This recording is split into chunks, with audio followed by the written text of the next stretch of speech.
우리 다 같이 동영상으로 예배드리는 분들과 함께 오늘은 누가복음 5장 8절의 말씀으로 우리의 신앙을 고백하도록 ทุก 하겠습니다. ท่านที่นมัสการที่นี่และอยู่ทางออนไลน์นะครับเราจะสารภาพด้วยกันในพระธรรมลูกาบทที่5ข้อ8ด้วยกันนะครับ 시몬 베드로가 이를 보고 예수의 무릎 아래 엎드려 가로되 주여 나를 떠나소서 나는 죄인이로소이다 ข้า 하니 พเจ้าเป็นคนบาป 아멘. 우리 옆에 분들을 축복해 주시기 แล้ว 바랍니다. ก็อวยพรคนข้างๆของเราครับ 하나님은 여러분들을 제자로 พระเจ้า 부르셨습니다. ทรงเรียกทุกท่านเป็นสาวก 예, 여러분들은 지금 이 자리에 앉아 계시지만 하나님은 여러분들의 미래를 제자로 사용하시도록 부르신 겁니다. ในเวลานี้เรานั่งอยู่ตรงนี้ก็จริงแต่พระเจ้าทรงเรียกเราเพื่อโดยที่เห็นถึงอนาคตที่เราเป็นสาวกครับ 우리가 지금 계속 반복해서 베드로가 고백한 5번의 고백을 하고 있어요. เรายังทำการสารภาพอย่างซ้ำๆใน5คำสารภาพของเปโตรอยู่นะครับ 하나님은 어부 베드로를 부른 것이 아니라 제자 베드로, 사도 베드로를 부르신 거예요. เพราะพระเจ้าไม่ได้เรียกเปโตรที่เป็นชาวประมงแต่พระเจ้าทรงเรียกเปโตรผู้ทรงเป็นอัครทูตและผู้ทรงเป็นสาวก 근데 그 시작은 베드로의 나는 죄인이로소이다의 고백으로부터 시작된 겁니다. แต่จุดเริ่มต้นของเปโตรนั้นเริ่มต้นจากคำสารภาพว่าข้าพเจ้าเป็นคนบาปครับ 근데 그 베드로가 나는 죄인으로소이다 하기 전에 한 말이 있어요. แล้วก่อนที่เปโตรจะสารภาพว่าข้าพเจ้าเป็นคนบาปเนี่ยมีสิ่งที่เขาพูดก่อนหน้านั้นครับ 주여 나를 떠나소서. ว่าขอพระองค์ออกห่างจากข้าพระองค์เถิด 여러분 죄를 안 되는 것은 나를 아는 것이고 나를 안 되는 것은 그리스도를 아는 ทุ 거예요. กท่านครับการที่เรารู้จักตัวเรานั่นหมายความเรารู้จักความบาปและการที่เรารู้จักความบาปนั้นแสดงว่าเรารู้จักพระคริสต์ครับ 더 정확하게 얘기하면 우리가 그리스도를 알므로 나를 알게 되고 내 안에 있는 죄를 알게 되는 거예요. ถ้าพูดได้ชัดเจนมากกว่านั้นก็คือการที่เราได้รู้จักกับพระคริสต์คือการที่เราได้รู้จักตัวเราและการที่เราได้รู้จักกับความบาปครับ 이것이 베드로의 첫 고백이 되었듯이 저와 여러분들의 첫 고백이 되어야 됩니다. และเหมือนกับที่สิ่งนี้เป็นคำสารภาพแรกของเปโตรขอให้สิ่งนี้เป็นคำสารภาพแรกของเราเช่นกัน 그 고백 속에 오늘 홍수가 그침이라는 제목의 말씀을 가지고 말씀을 나누도록 ท่า 하겠습니다. มกลางคำสารภาพนี้นะครับเราจะขอให้พระวจนะในหัวข้อว่าน้ำท่วมสงบลงครับ 여러분 이 땅에서 많은 사람들이 가장 원하는 것이 공통적으로 무엇일까요? ทุกท่านครับสิ่งที่คนบนโลกใบนี้ต้องการมากที่สุดและเหมือนกันมากที่สุดคืออะไรทราบไหมครับ 성공입니다. ความสำเร็จครับ 많은 학생들이 เรานักเรียนมากมาย 늦게까지 공부를 하는 이유가 있다면 성공하기 위함이에요. เหตุผลที่เขาตั้งใจเรียน ก็เพื่อการประสบความสำเร็จครับ 사업을 열심히 하는 분들의 사업을 열심히 하는 이유는 뭐냐? 성공하기 위함이에요. เราผู้ที่ทำธุรกิจอย่างขยันเพื่ออะไรเพื่อประสบความสำเร็จครับ 근데 일반적으로 봤을 때 แต่ว่าถ้าเรามองดูในสายตาคนทั่วไปนะครับ 성공의 기준은 뭘까? มาตรฐานของความสำเร็จนั่นคืออะไร 세상에서 얘기하는 성공의 기준은요. มาตรฐานความสำเร็จที่โลกใบนี้พูดถึงนะครับ 남들이 할 수 없는 것을 할 때 그리고 그것을 이루었을 때 사람들은 그것을 성공이라고 ผู้ 얘기합니다. คนจะบอกแบบนี้ครับว่าทำในสิ่งที่คนอื่นทำไม่ได้ และสามารถทำให้สำเร็จในสิ่งที่คนอื่นทำสำเร็จไม่ได้ นั่นแหละคือความสำเร็จของโลก 그 성공은요. แล้วความสำเร็จนี้ครับ 잠깐의 행복을 가져다 줍니다. มันจะมอบความสุขชั่วขณะหนึ่งครับ 분명한 거는 내가 이루고자 싶은 것이 이루어지면 기쁘고 행복하지요. เพราะว่าสิ่งที่ชัดเจนอย่างหนึ่งครับ เมื่อเราสิ่งที่เราอยากจะทำแล้วเราทำสิ่งนั้นได้สำเร็จชั่วขณะหนึ่งเราจะมีความสุขครับและมีความดีใจ 중요한 것은 그 기쁨이 영원하지 않다는 거죠. แต่ที่สำคัญคือความสุขและความยินดีนั้นมันไม่ได้เป็นนิรันดร์ 그래서 성공은 행복하고 기쁜 것보다도 무엇보다도 편리한 것만은 사실입니다. แต่ความเป็นจริงคือความสำเร็จแน่นอนครับว่าให้ความสุขชั่วคราวให้ความยินดีชั่วคราว และมันก็มอบความสะดวกสบายด้วยครับ 성공하면 거기에 따르는 재물이 있고 힘이 있기 때문에 당연히 삶을 살아가는데 편리할 수 있겠죠. เพราะเมื่อประสบความสำเร็จแล้วก็จะมีอำนาจมีชื่อเสียงมีเงินทอง แน่นอนครับว่าเพราะสิ่งเหล่านี้เขาจึงจะใช้ชีวิตสะดวกสบายมากขึ้น 근데 진짜 성공한 사람들의 공통적인 특징은 뭐냐? แต่ทุกท่านทราบไหมครับว่าเอกลักษณ์ที่เหมือนกันของคนที่ประสบความสำเร็จแล้วคืออะไร 성공한 후에 기쁨은 잠깐이고 불안이 임한다는 거예요. หลังจากที่เขาประสบความสำเร็จแล้วความสุขจะมาชั่วคราว และหลังจากนั้นจะเป็นความกังวลครับ 이유는 뭐냐? เหตุผลเพราะอะไร 그 성공을 유지하려니까. เพราะเขาอยากจะให้ความสำเร็จนี้อยู่อย่างต่อเนื่อง 그 성공이 어디까지인지를 모르니까 และไม่รู้ว่าความสำเร็จนี้มันต้องไปถึงขนาดไหน 불안한 거예요. เขาเลยกังวลครับ 더 나아가서 แล้วมากไปกว่านั้น 그 성공이 모든 것인 줄 알고 쫓아갔던 사람들 입장에서 보면 그것은 허무한 거예요. ถ้าเรามองดูในมุมมองของคนที่วิ่งมุ่งไปสู่เพียงแค่ความสำเร็จเท่านั้น เมื่อเขาประสบความสำเร็จแล้ว เขาจึงว่างเปล่าครับ 그래서 그걸 질문을 하면은 แล้วเมื่อตั้งคำถาม 어떤 답이 나오느냐? จะมีคำตอบแบบไหน 혼돈이라는 단어가 나오는 거예요. จะเป็นคำว่าสับสนครับ 여러분, 그게 세상에서 얘기하는 ทุก 성공입니다. ท่านครับนั่นคือความสำเร็จที่โลกใบนี้พูดถึง 그래서요, เพราะฉะนั้นครับ 성공했다고 행복하지 않아요. มันไม่ได้หมายความว่า ความสำเร็จไม่ได้เท่ากับความสุขครับ 많은 사람들이 성공보다는 행복하려고 열심히 했다고 하는데요. ผู้คนมากมายพูดแบบนี้ครับว่าเขาไม่ได้อยากจะประสบความสำเร็จแต่เขาอยากมีความสุข 그래서 열심히 해서 이룬 성공이 행복한 것이 아니라 행복한 것이 성공입니다. เพราะฉะนั้นไม่ใช่ความสำเร็จที่เป็นความสุขครับแต่ความสุขต่างหากที่เป็นความสำเร็จ 그럼 어떤 것이 행복한 거냐? งั้นอะไรคือความสุขล่ะครับทุกท่าน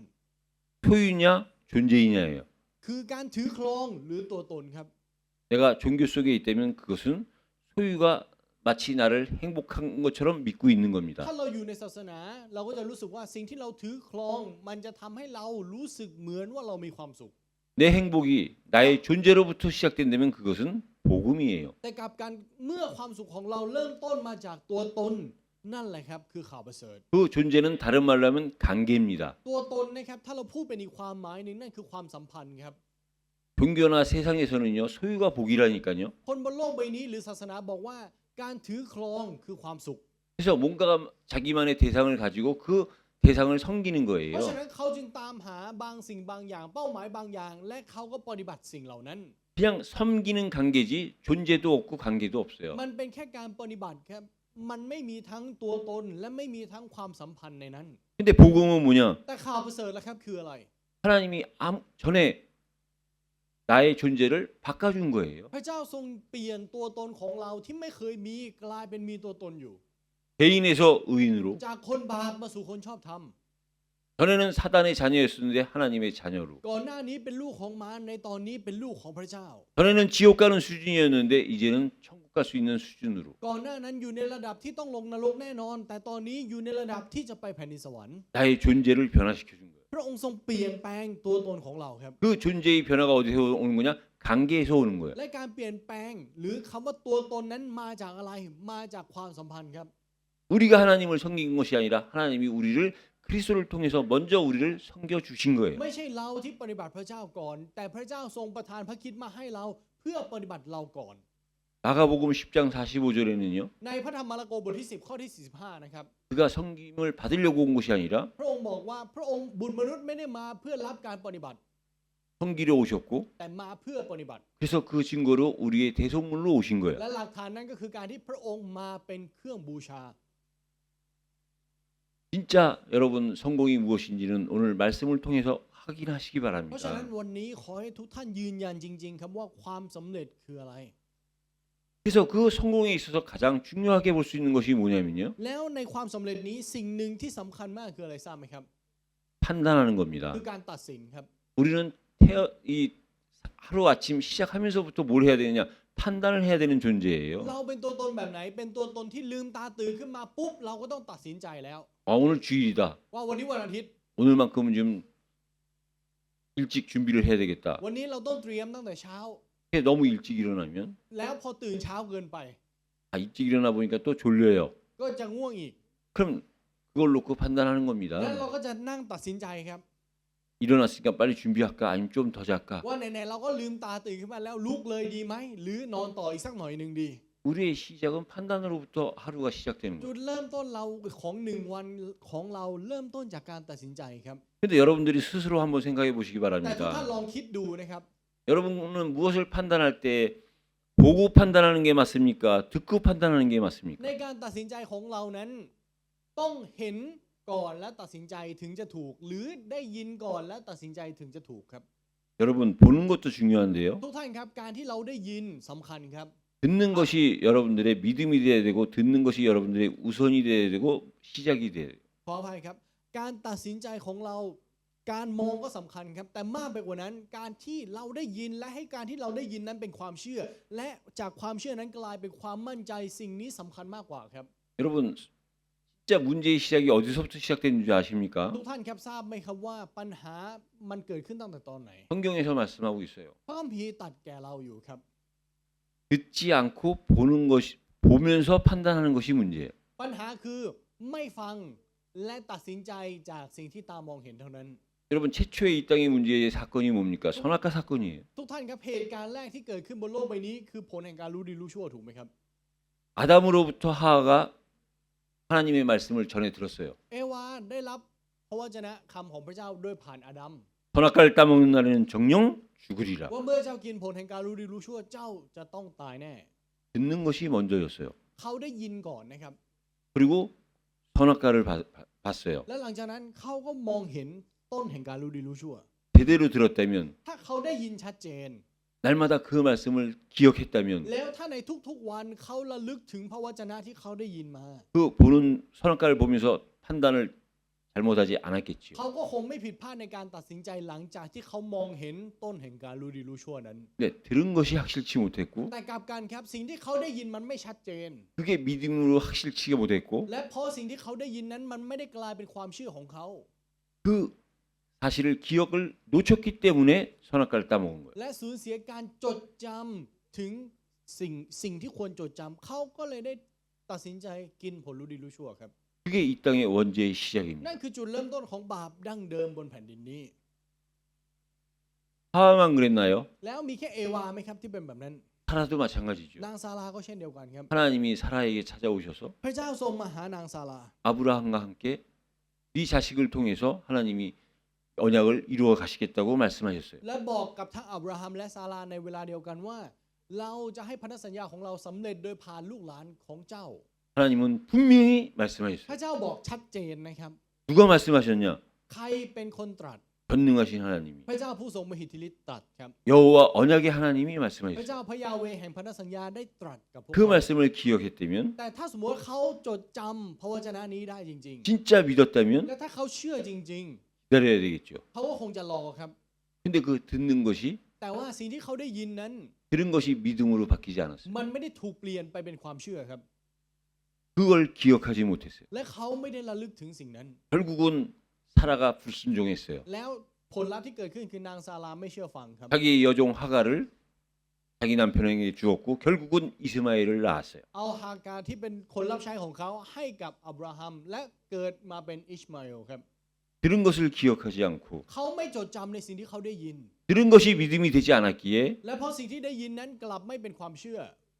보고 판단한 것이 결국은 문제가 된 겁니다. เขามองอะไรก็ตัดสินใจตามที่มองเห็นมันเกิดกลายเป็นผลลัพธ์ที่เกิดขึ้นครับ 저와 여러분들은 12명의 정탐꾼 얘기를 너무 잘 알고 있어요. เรารู้จักเรื่องราวของคนสอดแนมทั้ง 12 คนอย่างชัดเจนถูกไหมครับ 똑같이 정탐을 했는데 เขามองสิ่งเดียวกัน 10명은 불순종했고 10 คนอยู่ในความไม่เชื่อฟัง 2명은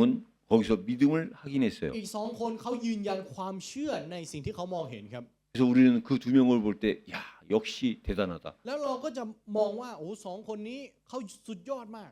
근데요. แต่เอาเข้าจริงๆนะครับ 그 12명의 정탐꾼이 정탐하기 이전의 내용이 있어요. มันจะมีเนื้อหาก่อนที่ 12 คนนี้จะออกไปทำการสอดแนมครับ 이게 신명기 1장 19절에서부터 33절까지의 말씀인데요. คือในพระธรรมเฉลยธรรมบัญญัติบทที่1นะครับข้อ19ถึง33 신명기입니다. เฉลยธรรมบัญญัตินะครับ 그 신명기 속에서 뭐라고 하나님이 모세를 통해서 말씀하시느냐? แล้วพระเจ้าทรงตรัสกับโมเสสว่าอะไรทราบไหมครับ 너네들이 가는 길에 있는 안악산지를 너희에게 이미 주셨고 ว่าเทือกเขาอานาที่เจ้าจะไปเราได้มอบไว้แก่เจ้าแล้ว 그 땅을 너희 앞에 두었다 그랬어요. แล้ววางแผ่นดินนั้นไว้ต่อหน้าเจ้า 그 얘기는 이미 하나님은 그 땅을 정복하는 걸 성취하셨다는 거예요. นั่นหมายความว่าการพิชิตแผ่นดินนั้นพระเจ้าทรงทำให้สำเร็จไปแล้วครับ 그러면서 하신 말씀이 뭐냐? แล้วพระเจ้าทรงตรัสว่าอะไรต่อทราบไหมครับ 두려워하지 말라, 무서워하지 말라. อย่ากลัวเลยและอย่ากลัวเลย 두 번씩이나 강조하면서 말씀하셨어요. พระเจ้าเน้นย้ำถึง2 ครั้งครับ 근데 그럼에도 불구하고 แต่ถึงจะเป็นแบบนั้น 모세 밑에 있는 사람들이 เราผู้คนที่อยู่ภายใต้โมเสส 우리 저 땅을 정탐해야 된다. ก็บอกว่าไม่ได้เราต้องสอดแนม 결국은 모세까지도 그것이 맞는 것 같아가지고 정탐을 시킨 จ 거예요. นกลายเป็นว่าโมเสสก็คิดว่ามันก็เป็นคำพูดที่มีเหตุผลก็เลยส่งคนสอดแนมไป 겉으로 보기에는 정탐이 지혜로운 것 같았지만 ภายนอกการสอดแนมอาจจะดูเหมือนมีสติปัญญานะครับ 그 정복하러 가는 길에는 แต่ว่าทางที่ไปสู่การพิชิตนั้น 정탐이 필요하지 않았어요. มันไม่จำเป็นต้องสอดแนมครับ 하나님의 말씀을 제대로만 들었다면 ถ้าเขาได้ยินพระวจนะคำของพระเจ้าจริง 그것이 믿음이 ๆ และ 되었다면 ถ้าสิ่งนั้นเป็นความเชื่อของเขา 정탐을 통해서 불신앙이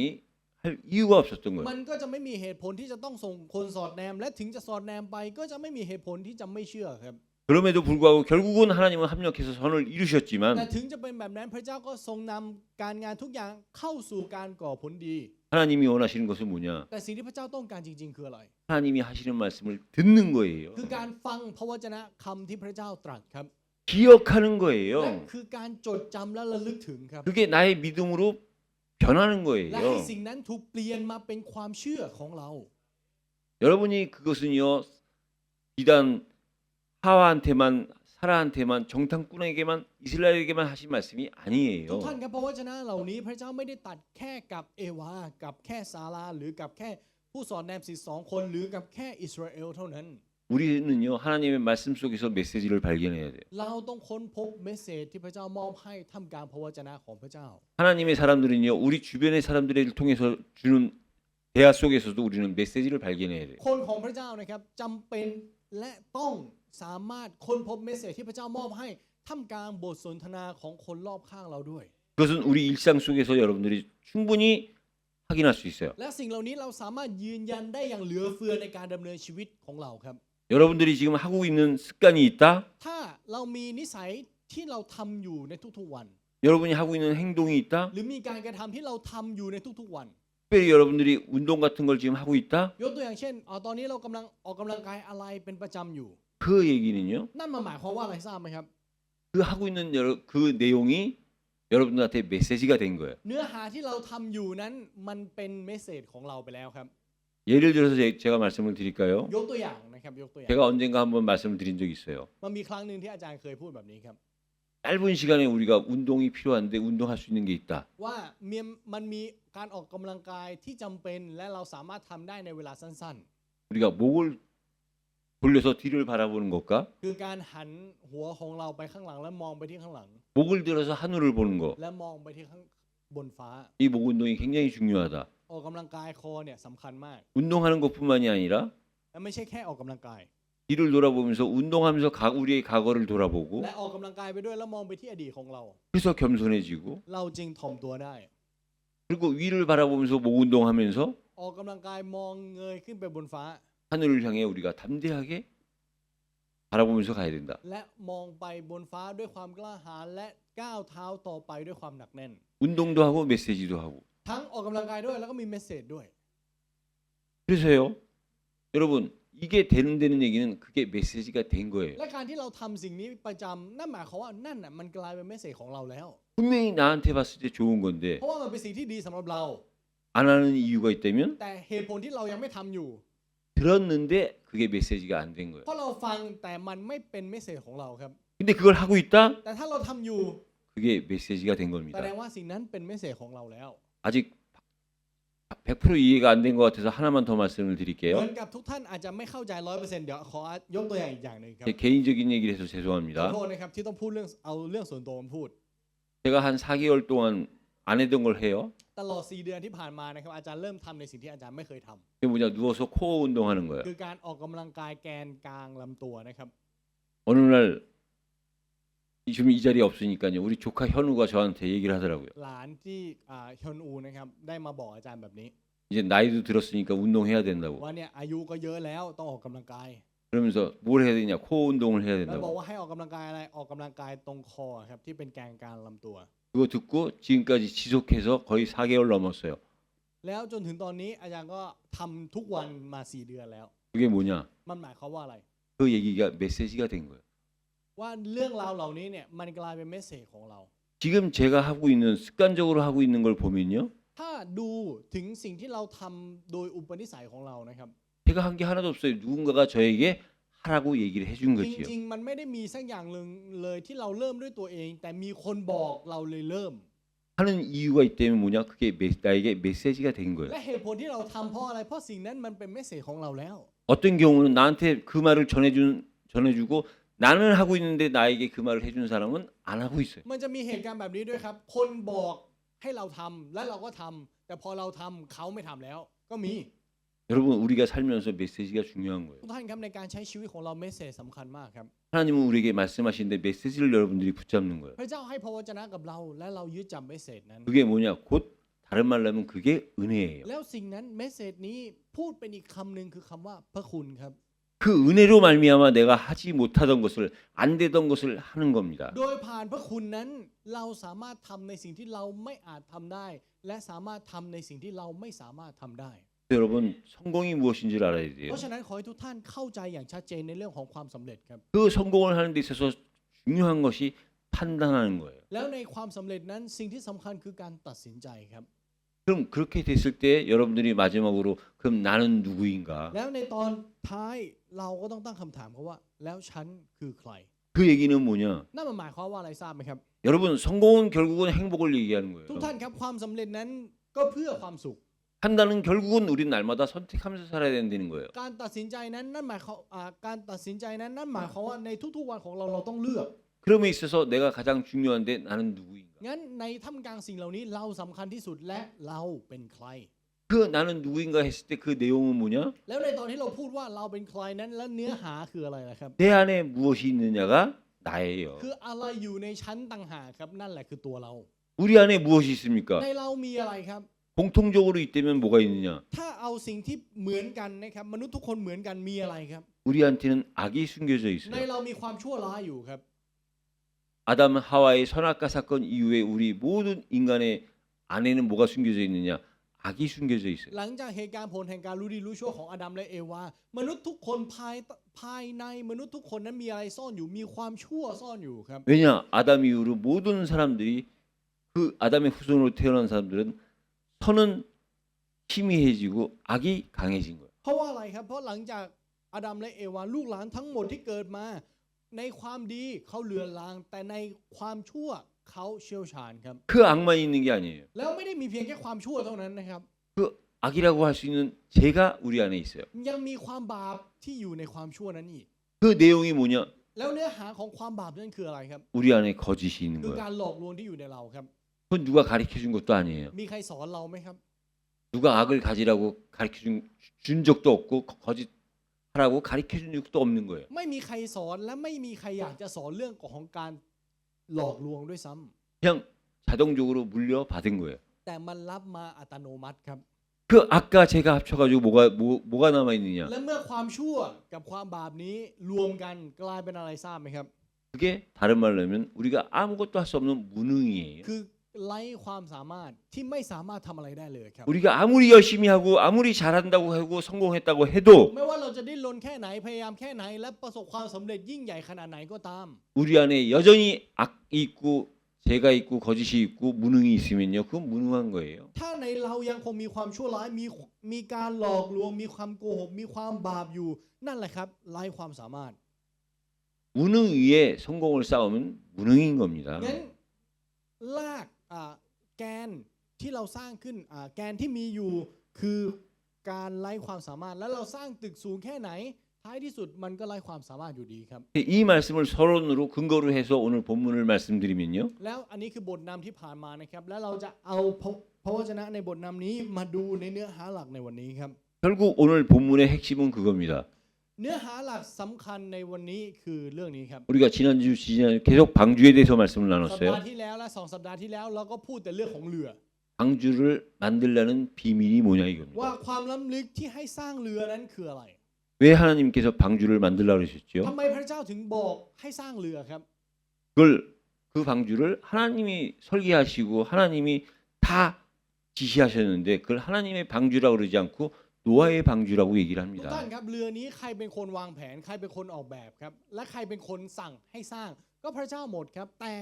ไม่ได้เรียกว่าเรือของพระเจ้าแต่กลับเรียกว่าเรือโนอาห์ครับ 왜냐 하나님은 방주를 위해서 노아를 준비하신 거예요. เพราะอะไรเพราะเพื่อเรือนี้พระเจ้าเตรียมโนอาห์เอาไว้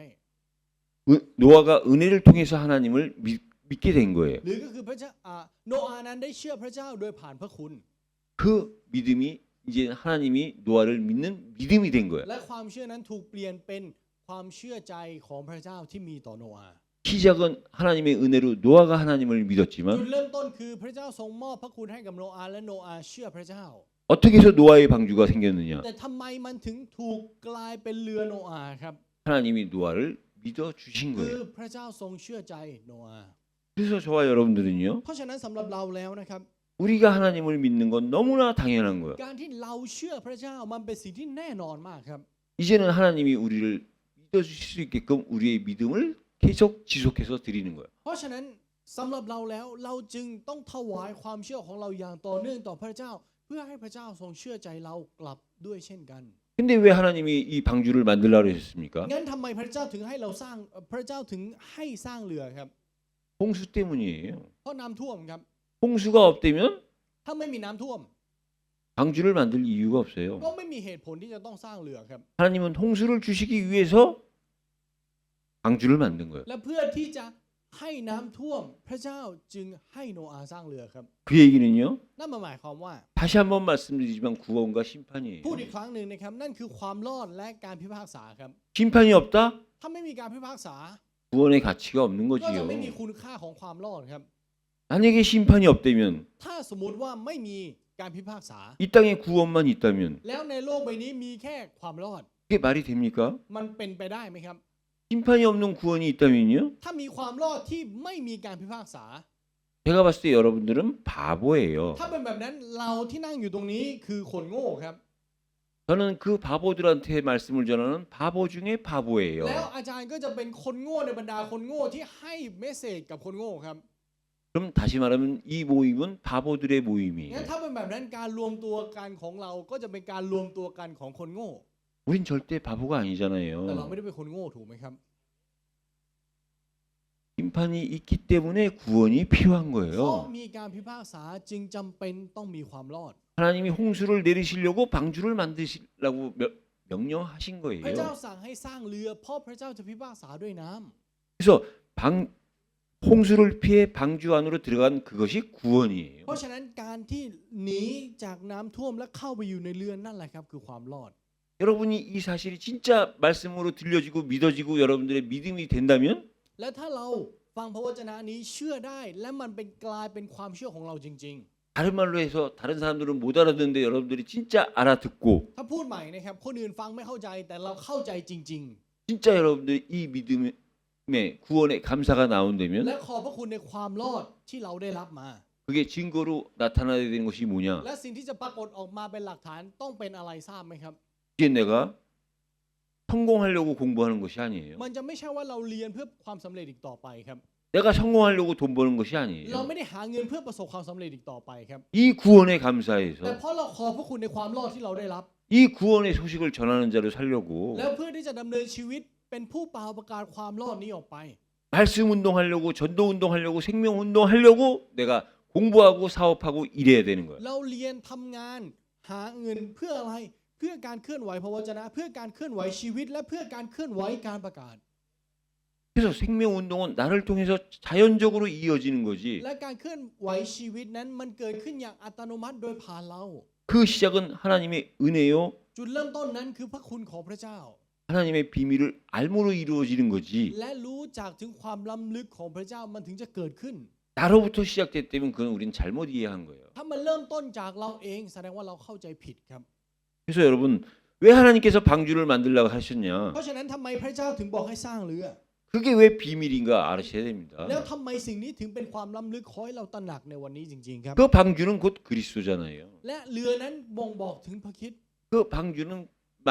방주를 만들려는 거 곧 그리스도 운동, 생명 운동, 전도 운동 하자는 거잖아요. การที่ให้สร้างเรือนั้นหมายความว่าให้ทำการเคลื่อนไหวการประกาศเคลื่อนไหวพระวจนะและเคลื่อนไหวชีวิต 우리의 시작은 이 비밀을 아는 자요, 이 비밀을 가진 และ 자예요. จุดเริ่มต้นของเราคือผู้ที่รู้จักถึงความล้ำลึกนี้ และเป็นผู้ที่ถือครองความล้ำลึกนี้ 두 번째가 뭐냐? 방주에 들어가는 은혜예요. ข้อสองใหญ่ครับพระคุณที่เข้าไปสู่เรือ 하나님이 왜 방주를 만들라 ทำไม 그랬습니까? พระเจ้าถึงบอกให้สร้างเรือครับ 이유는 한 가지죠. เหตุผลคืออย่างเดียว 방주에 들어가려는 거예요. ให้เข้าไปในเรือ 왜요? 방주에 들어가야만 ทำไมต้อง 사니까요. เข้าไปในเรือครับต้องเข้าไปถึงจะรอดครับ 근데 방주에 하나님으로 말미암아 들어갈 수 있는 거지. 그게 노아 스스로 들어갈 수 있는 상황입니까? แล้วในสภาพแวดล้อมแบบนั้นในสภาพการของโนอาห์นั้นโนอาห์เข้าไปเองได้ไหมล่ะครับ 그건 선택받은 เพ 은혜예요. ราะฉะนั้นพระคุณที่โนอาห์ได้รับคือพระคุณแห่งการทรงเลือกของพระเจ้าครับ 그 선택받은 은혜를 뭘로 확인할 수 있느냐? แล้วพระคุณที่ได้รับการทรงเลือกนั้นเรายืนยันได้โดยผ่านอะไร 홍수가 오래 내릴수록에 ยิ่งน้ำท่วมมันนานขนาดไหน 40일을 아침 저녁으로 내리고 ฝนตก40วัน40คืน 150일을 계속해서 내릴 때마다 แล้วตลอด150วัน 그 홍수 속에서 무엇이 ท่าม 발견됩니까? กลางน้ำท่วมนั้นเขาค้นพบอะไรครับ 방주가 발견되는 ค้น 거지요. พบเรือที่เขาทำ 홍수를 피해서 아무리 높은 데로 가도 ไม่ว่าจะหลบหนีน้ำและขึ้นไปอยู่เขาสูงแค่ไหน 그 높은 곳은 아무리 해도 방주 ไม่ 밑이에요. ว่าจะสูงแค่ไหนก็ยังคงอยู่ใต้เรืออยู่ดีครับ 그 의미는 뭡니까? แล้วมันหมายความว่าอะไรครับ 세상의 사람들이 아무리 높이 올라가도 ไม่ว่าคนบนโลกใบนี้จะอยู่สูงแค่ไหน 내가 그리스도 안에 있으면 แต่ถ้าเราอยู่ในพระคริสต์ 그들은 나의 밑에 있는 เขาก็อยู่ 거예요. ใต้เราเช่นกันครับ 그게 นั่น 믿음이지요. คือความเชื่อ 이게 다른 사람들이 봤을 때는 착각한 믿음으로 보일 수 คน 있지요. อื่นอาจจะเห็นว่าเราเพ้อไปเองก็ได้นะครับ 방주 안의 삶은요. แต่การดำเนินชีวิตที่อยู่ในเรือ 117일 동안 있었다 그랬어요. ตลอด177วันครับ 그 안에서의 삶이 และการดำเนินชีวิตที่อยู่ในนั้น 마냥 행복할 수만 있는 삶입니까? เป็นชีวิตที่สุขสบายเหรอครับ 모든 각종 동물 새들이 그 방주 안에 다 몰려 ใน 있는데 เรือนั้นมีแต่สัตว์บรรดาชนิดต่างๆ รวมกันอยู่ในนั้น 들어간 닭은 새벽마다 울 것이고 ไก่ที่เข้าไปอยู่ในเรือก็คงจะขันทุกเช้า 사자는 사자답게 울 것이고 เสือสิงโตก็จะคำรามตามที่มันอยากจะคำราม 거기서 또 돼지는 돼지답게 울 แล้ว 거고 ในนั้นหมูก็คงจะร้อง 각 종류대로 소리를 내면서 ตามชนิดของมันก็จะออกเสียงของมัน 있는 그 분위기가 정말 살만한 แล้ว 분위기입니까? สภาพแวดล้อมที่อยู่แบบนั้นมันน่าอยู่เหรอครับ 거기서 사는 유일한 방법이 있어요. แล้วมันมีวิธีการหนึ่งที่จะมีชีวิตอยู่ในนั้นได้จริงๆ 그 ครับ 방주의 창문은 옆으로 나지 않고 하늘로 났다는 거예요. ท่านครับหน้าต่างของเรือโนอาห์นะครับมันไม่ได้อยู่ซ้ายขวาแต่มันอยู่ด้านบนครับ 그래서 하늘을 바라보는 거예요. เพราะฉะนั้นโนอาห์จึงต้องมองไปสู่เบื้องบนเท่านั้น 그 하늘을 바라보면서 하나님이 믿어지면 거기는 เมื่อ 천국이고 เขามองเห็นถึงฟ้าและเขาเชื่อในพระเจ้าได้จริง ๆ ที่แห่งนั้นจะเป็นสวรรค์ 아무리 환경이 상황이 안 좋아도 그것을 지으시고 거기에 대한 계획을 가지신 하나님을 보는 믿음이 있으면 거긴 ไม่ว่าส 천국이지요. ภาพแวดล้อมจะแย่ขนาดไหน แต่เขากลับเชื่อได้ถึงพระเจ้าผู้ทรงมีอิทธิฤทธิ์ที่ทรงมีแผนการต่อเหตุการณ์เหล่านี้ และเขาเชื่อในพระเจ้าจริง ๆ ที่นั่นแหละครับ สวรรค์ 그 천정을 통해서 하나님이 안 보여지면 거기는 지옥이 되는 แต่ 겁니다. กลับกันโดยผ่านหน้าต่างนั้นกลับมองไม่เห็นพระเจ้านั่นแหละครับนรก 그래서 우리는 선택하는 은혜가 필요해요. เพราะฉะนั้นเราจึงจำเป็นต้องมีพระคุณที่เราเลือกได้ครับ 우리가 은혜로 하나님으로부터 선택을 โด 받았다면 ยผ่านพระคุณของพระเจ้าเราได้รับการทรงเลือก 이제는 우리가 하나님을 선택해야 돼요. ในเวลานี้แหละครับที่เราต้องเลือกพระเจ้าเหมือนกัน 나한테 주어진 이 세상 속에 사는 이 세상을 선택할 거냐 눈에 안 보이는 하나님을 선택할 ว่า 거냐. เราจะเลือกโลกใบนี้ที่ตามองเห็นที่เราใช้ชีวิตอยู่ หรือเราจะเลือกพระเจ้าที่ตามองไม่เห็น 하나님이 그렇게 하셨잖아요. เพราะพระเจ้าทำแบบนั้นครับ 아담한테 모든 것을 주고 พระเจ้าให้ทุกอย่างกับอาดัม 너희는 이 선악과를 따먹을 것이냐 안 따먹을 แล้ว 것이냐. ก็ถามว่าเจ้าจะกินไหมหรือไม่กิน 그 선택은 아담한테 주신 การ 거잖아요. เลือกพระเจ้ามอบฝากไว้กับอาดัมครับ 근데 그 선택을 통해서 우리한테 주신 이유가 뭡니까? แล้วเหตุผลที่พระเจ้าทรงให้การเลือกกับเราเพราะอะไรครับ 그냥 지식이 아니라 체험된 지식을 가지려는 거예요. ให้มีสติปัญญาไม่ใช่สติปัญญาที่เป็นความรู้แต่เป็นสติปัญญาที่มาจากประสบการณ์ 하나님이 우리에게 문제를 주신 이유는 가장 중요한 이유는 그거예요. เหตุผลที่พระเจ้าให้ปัญหากับเราครับ เพราะสิ่งนี้แหละครับ 하나님을 알되 지식적으로 하는 게 아니라 체험된 지식. เพื่อให้รู้จักพระเจ้า แต่ไม่ใช่พระเจ้าที่รู้ด้วยความรู้ แต่พระเจ้าที่เรามีประสบการณ์ 하나님을 믿되 지식적으로 믿는 것이 아니라 체험을 통한 믿음. เชื่อพระเจ้าแต่ไม่ใช่ความเชื่อที่มาจากความรู้ แต่เป็นความเชื่อที่มาจากประสบการณ์ 결국은 우리가 우리 후대들한테 뭔가를 전해줄 때 지식적으로 전해준 후대에게 전해주는 것이 아니라 체험된 믿음, 체험된 지식을 전해주는 เพราะ 거예요. ท้ายที่สุดแล้วในการส่งต่อให้กับคนรุ่นหลังของเรา เราไม่ได้ส่งต่อในสิ่งที่เป็นความรู้ แต่เราส่งต่อความสติปัญญาและความเชื่อที่เรามีประสบการณ์ให้กับพวกเขา 그럼 세 번째는 뭐냐? งั้นในข้อ3ใหญ่ครับ 방주를 만들려는 비밀을 알아야 돼요. ต้องรู้ความล้ำลึกที่ให้สร้างเรือ 방주에 들어가는 은혜를 알아야 돼요. รู้จักพระคุณที่ให้เข้าไปในเรือ 근데 하나님이 방주를 만들고 들어가라고 한 목적이 뭐냐고요? งั้นเป้าหมายที่พระเจ้าให้สร้างและให้เข้าไปเนี่ยเพราะอะไรครับ 목적은 그 방주에서 나오는 것이 เป้าหมาย 목적입니다. คือการออกมาจากเรือครับ 그게 사명이에요. แล้วนั่นคือหน้าที่ครับ 그럼 우리가 표현이 다르게 해서 다 똑같은 거지요. เราแค่ใช้คำที่แตกต่างกันแต่จริงๆความหมายมันเหมือนกันนะครับ 방주에 들어가는 비밀, ความล้ำลึกที่เข้าไปในเรือ 방주를 만드는 비밀, อ่าความล้ำลึกที่สร้างเรือ 방주에 들어가는 은혜, พระคุณที่เข้าไปในเรือ 방주에서 나오는 사명. หน้าที่ที่ออกมาจากเรือ 똑같이 은혜입니다. จริงๆ3คำนี้ทั้งหมดรวมกันมันคือคำว่าพระคุณครับ 여러분들이 지루해하실 것 같아서 표현만 달리한 แค่กลัว 것뿐이에요. ทุกคนจะเบื่ออาจารย์ก็เลยใช้คำที่แตกต่างกันเฉย 방주를 만드는 것도 은혜고 들어가는 것도 은혜고 나오는 것도 ๆ การ 은혜예요. สร้างเรือก็เป็นพระคุณการเข้าไปในเรือก็เป็นพระคุณและการออกมาจากเรือก็เป็นพระคุณ 그래서 방주에 나올 때 뭘 갖고 나오는 겁니까? 그 사명을 갖고 나오는 แล้วออก 거예요. มาจากเรือโดยถือของอะไรครับโดยถือของหน้าที่ 그 사명의 시작이 방주에 들어가는 และ 거예요. จุดเริ่มต้นของหน้าที่นั้นคือการเข้าไปในเรือครับ 왜 방주에 ทำ 들어갔습니까? ไมถึงเข้าไปในเรือครับ 인간의 전적 เพราะ 타락이에요. การเสื่อมทรามโดยสิ้นเชิงของมนุษย์ 모든 인간의 완벽한 타락, 완벽한 เป็น 부패예요. ความเสื่อมทรามเป็นความเน่าและเป็นความเสื่อมของมนุษย์โดยสมบูรณ์ 그럼 반대로 따지면 งั้นถ้าเราพูดกลับกันล่ะครับ 그런 가운데 방주에 들어갈 수 있다는 건 무조건적인 은혜요, 불가항력적인 은혜예요. ท่ามกลางความจริงเหล่านี้เราสามารถที่จะเข้าไปอยู่ในเรือได้ นั่นคือพระคุณโดยเด็ดขาดของพระเจ้า และเป็นพระคุณที่ไม่อาจต้านทานได้ครับ 이게 시작입니다. แล้วนั่นแหละครับจุดเริ่มต้น 그럼 방주 안에서의 삶은요? งั้นชีวิตที่เราอยู่ในเรือล่ะครับ 아까 말씀드렸듯이 방주 안에서의 삶은 쉬운 삶이 เหมือนกับ 아니에요. ที่ผมบอกไปก่อนหน้านี้นะครับว่าชีวิตที่อยู่ในเรือมันไม่ได้ง่ายครับ 그래서 방주 안에서의 삶은 방주 안에서 사는 것이 목적이 아니라 나오는 것이 เพ 목적이에요. ราะฉะนั้นเป้าหมายของการดำเนินชีวิตในเรือไม่ใช่เพื่ออยู่ในเรือแต่เพื่อออกจากเรือครับ 여러분 이스라엘 백성들이 애굽에서 출애굽하는 것은 그것이 목적이 ทุก 아니에요. ท่านครับการที่คนอิสราเอลอพยพออกจากอียิปต์เป้าหมายไม่ใช่การอพยพนะครับ 진짜 목적은 가나안에서 진짜 시작하는 것이 แต่เป้าหมายจริง 목적이에요. เป้าหมายจริง ๆ คือการไปสู่แผ่นดินคานาอันและเริ่มต้นใหม่ 그러니까 출애굽한 백성들이 강해안에서 고통과 고난을 통해서 훈련받아야 되는 것이 당연한 เพราะฉะ 거예요. นั้นการที่คนอิสราเอลอพยพออกมาและใช้ชีวิตอยู่ในการฝึกฝนท่ามกลางความทุกข์ยากลำบากในถิ่นทุรกันดารมันเป็นสิ่งที่แน่นอนมาก 마찬가지로 방주에 들어갔다면 เช่นเดียวกันครับเมื่อเราเข้าไปในเรือแล้ว 방주 안에서 진짜 하나님을 바라보는 것을 훈련받아야 되는 เรา 거예요. ก็ต้องฝึกฝนที่จะมองไปที่พระเจ้าเท่านั้นจริง ๆ ในเรือ 그때 방주에서 나오면서 하나님이 주신 사명을 갖고 나오는 แล้ 거예요. วในตอนที่เราออกมาจากเรือเราจึงออกมาพร้อมกับหน้าที่ที่พระเจ้าทรงประทานให้กับเรา 그 나온 것이 결국은 역사로 남아진 거지 และ 않습니까? การออกมานั้นมันลงเหลือไว้เป็นประวัติศาสตร์ครับ 그래서 우리에게까지 전달된 거잖아요. และถึงส่งต่อมาจนถึงเรา 그 역사는 뭐지요? แล้วประวัติศาสตร์นั้นคืออะไรครับ 새로운 시작이지요. จุดเริ่มต้นใหม่ครับ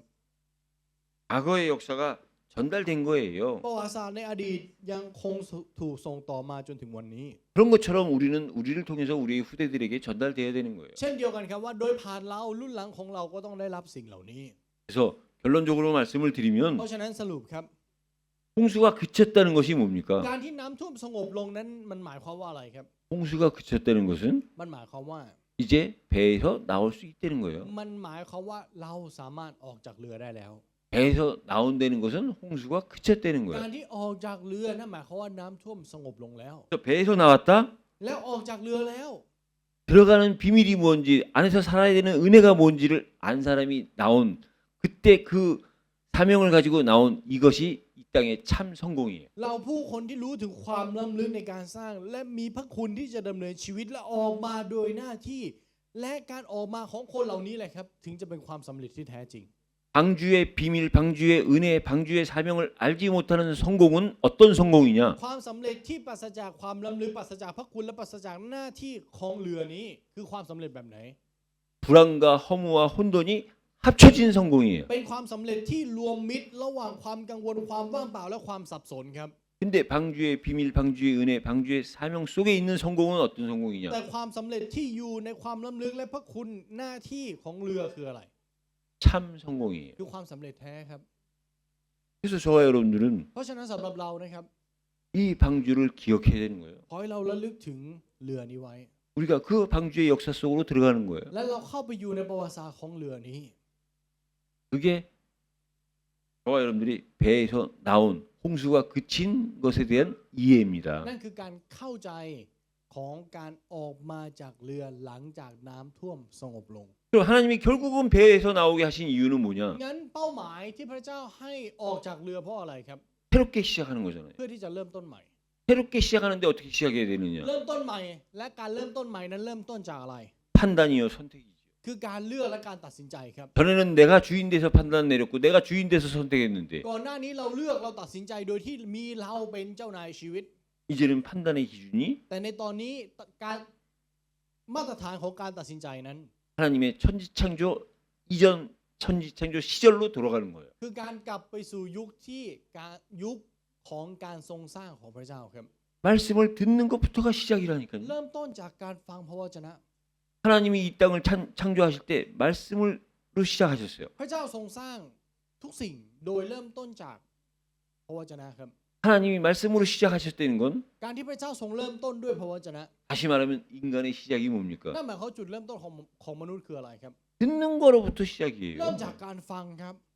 그래서 실제 그 증거가 뭘로 แล้ว 나타났습니까? หลักฐานนั้นปรากฏออกมาเป็นอะไร 우리 인간이 엄마 뱃속에 있을 때 ในตอนที่มนุษย์เราเกิดมาเราอยู่ในท้องแม่ถูกไหมครับ 그 시작이 จุดเริ่มต้นเรา 먼저 본 것이 시작이 아니라 ไม่ใช่การมองเห็นนะครับ 들은 것이 แต่จุด 시작이었어요. เริ่มต้นเราคือการได้ยิน 그래서 우리의 새로운 เพ 시작은요. ราะฉะนั้นการเริ่มต้นใหม่ของเรานั้น 올바른 판단과 선택이 필요한데 จำเป็นที่จะต้องมีการเลือกและตัดสินใจที่ถูกต้อง 그 시작이 말씀을 듣는 และ 것부터예요. จุดเริ่มต้นนั้นเริ่มต้นจากการฟังพระวจนะครับ 들은 것을 가지고 보면서 판단하는 เอา 거예요. สิ่งที่ฟังไปมองและเมื่อมองแล้วจึงตัดสินใจ 듣지 못하니까 แต่พอฟังไม่ได้ 기억되는 게 없으니까 ไม่มีอะไรที่จำได้เลย 거기에 대한 믿음이 แล้ว 없으니까 ในนั้นก็ไม่มีความเชื่อ 보는 것만 갖고 판단한다. และเอาสิ่งที่มองเห็นเท่านั้นมาตัดสิน 우리가 눈에 보이는 것만 갖고 판단할 수 있지 เราสามารถตัดสินใจจากสิ่งที่มองเห็นได้ถูกไหมครับ 눈에 안 보이는 걸 어떻게 우리가 판단할 수 있습니까? แล้วสิ่งที่ตามองไม่เห็นเราจะตัดสินใจจากอะไรครับ 그래서 눈에 안 보이는 것의 판단은 뭐냐, 시작은 뭐냐, 중요한 건 뭐냐, 듣는 거예요. เพราะฉะนั้นการที่เราจะตัดสินใจในสิ่งที่ตามองไม่เห็น เราจึงจำเป็นและสำคัญมากที่เราต้องฟังก่อนครับ 우리 학생들이 이 사실을 알고 공부해야 되는 거예요. เรานักเรียนต้องรู้ความจริงนี้แล้วค่อยเรียน 공부 다 끝난 다음에 성공한 다음에 알면 늦은 거지요. ถ้าเรียนจบแล้วประสบความสำเร็จแล้ว แล้วค่อยไปรู้มันสายไปแล้วครับ 우리 사업하시고 일하시는 분들이요, 이 사실을 가지고 현장에서 승리하셔야 돼요. ผู้ที่ทำธุรกิจนะครับขอให้เราถือครองความจริงนี้และมีชัยชนะในทุ่งนา 또 새로운 시작, 올바른 판단과 선택의 그 시작은 뭐냐? เพราะฉะนั้นจุดเริ่มต้นของการเริ่มต้นใหม่ คือ การ เดี๋ ตั ยว ดสินใจและการเลือกนั้นคืออะไร 번제예요. คือการถวายเครื่องบูชาเผาทั้งตัวครับ 노아가 배에서 나오자마자 한 것이 뭐냐면 สิ่งที่โนอาห์ทำสิ่งแรกหลังจากที่ออกมาจากเรือนะครับ 번제를 드린 거예요. คือการถวายเครื่องบูชาเผาทั้งตัวครับ 번제가 뭐냐? คืออะไร 이스라엘에 5대 제사가 있는데 ในอิสราเอลนั้นมี 5 การถวายเครื่องบูชา 그중에 가장 대표적인 제사가 예배가 번제예요. อันนี้เป็นการนมัสการและการถวายเครื่องบูชาที่เป็นตัวแทนของทั้งหมด 그 번제의 특징이 뭐냐? และการเผาทั้งตัวนั้นอะไรคือเอกลักษณ์รู้ไหมครับ 완전히 다 태워버리는 เผาทุกอย่างเลยครับ 거예요. 우리의 방주 이전에 있었던 우리 과거의 모든 것을 다 태워버리는 อ 거예요. ดีตทั้งหมดที่เราเคยมีก่อนที่จะอยู่ในเรือเผา 우리 ทิ้งทั้งหมด 우리 안에 있던 악, 거짓, 무능 ความชั่ว ความการหลอกลวงและความไร้ความสามารถ 그럼 그 번제라는 건 한 번만 드리면 끝나는 거냐? งั้นการเผาทั้งเครื่องบูชาเผาทั้งตัวนั้นถวายครั้งเดียวแล้วจบไหม 아니요. ไม่ครับ 마다 드리는 거예요. ทุกวันครับ 그래서 우리는 날마다 เพราะฉะนั้นในทุกๆวันของเรา 우리에게 그리스도는 한 번 구원을 주시고 끝난 그리스도가 พ 아니라 ระคริดสำหรับเราแล้วไม่ใช่พระคริดที่ให้ความรอดแค่ครั้งเดียวแล้วจบไป 날마다 내 삶 속에서 체험되어지는 그리스도예요. แต่ต้องเป็นพระคริดที่มีประสบการณ์ในการดำเนินชีวิตของเราในทุกๆวันครับ 그게 되어질 때 재림하시는 그리스도가 믿어지는 และเมื่อ 겁니다. สิ่งนี้เกิดขึ้นเราถึงจะเชื่อในการเสด็จกลับมาครั้งที่ 2ของพระเยซูคริสต์ได้ 그 증거가 우리 흐대로 이어져야 되는 거예요. แล้วหลักฐานต้องปรากฏออกมาโดยผ่านรุ่นหลังของเรา 우리로 하여금 그 악과 죄와 무능이 계속되도록 하는 그 사단의 전략이 뭐냐? แล้วแผนการของซาตานที่ให้เราอยู่ในความชั่วความบาปและความไร้กำลังนั้นคืออะไรรู้ไหมครับ 우리가 하는 대화 속에 불신앙이에요. คือการสนทนาที่อยู่ในความไม่เชื่อครับ 저도 제가 이 말씀을 기억하지 못하면 얘기를 계속하다 보면 저도 모르게 불신앙이 나오더라고요. เพราะว่าในตอนที่อาจารย์ไม่ระลึกถึงพระวจนะก็เป็นแบบนั้นครับในการสนทนา พอคุยไปคุยมาสักพักหนึ่งจะเป็นการพูดความไม่เชื่อของเราออกมา 홍수가 그침이라는 이 제목의 말씀 속에 เพราะฉะนั้นในหัวข้อในวันนี้พระวจนะที่ว่าเมื่อน้ำท่วมสงบลง 우리 개인 각자에게 주시고 우리 교회에 주시고 우리 지역에 주시는 하나님의 말씀을 무엇인지를 묵상하면서 ขอให้เราใคร่ควรถึงพระวจนะที่พระเจ้าทรงมอบให้กับเราส่วนตัวครอบครัวและคริสตจักรของเรา 이 말씀이 성취되어지는 은혜 속에 한 주간이 되시기를 예수 그리스도 이름으로 เราขอ 축복합니다. อวยพรในพระนามพระเยซูคริสต์นะครับที่พระวจนะนี้จะสำเร็จในการดำเนินชีวิตของทุกท่าน 하나님 ขอบพระ 감사합니다. คุณพระเจ้า 강주와 홍수를 이해시켜 주시니 ขอบคุณ 감사합니다. พระองค์ที่ให้เรานั้นได้เข้าใจถึงเรือและน้ำท่วม 이제 홍수가 그치고 방주에서 나온 새로운 삶이 시작되게 하여 ขอ 주옵소서. ให้ชีวิตของเรานั้นจะเป็นชีวิตที่เริ่มต้นใหม่ที่ออกมาจากเรือหลังจากที่น้ำท่วมสงบลงแล้ว 올바른 판단과 함께 하나님 앞에 날마다 삶 속에 드리는 우리의 예배의 삶이 되게 하여 ขอให้การ 주옵소서. ดำเนินชีวิตของเรานั้นจะเป็นการดำเนินชีวิตที่ตัดสินใจอย่างถูกต้อง และถวายการนมัสการต่อพระเจ้าในทุกๆวัน 감사를 드리며 살아계신 우리 주 예수 그리스도 이름으로 ขอบพระ 기도드립니다. คุณและอธิษฐานในพระนามพระเยซูคริสต์ 아멘.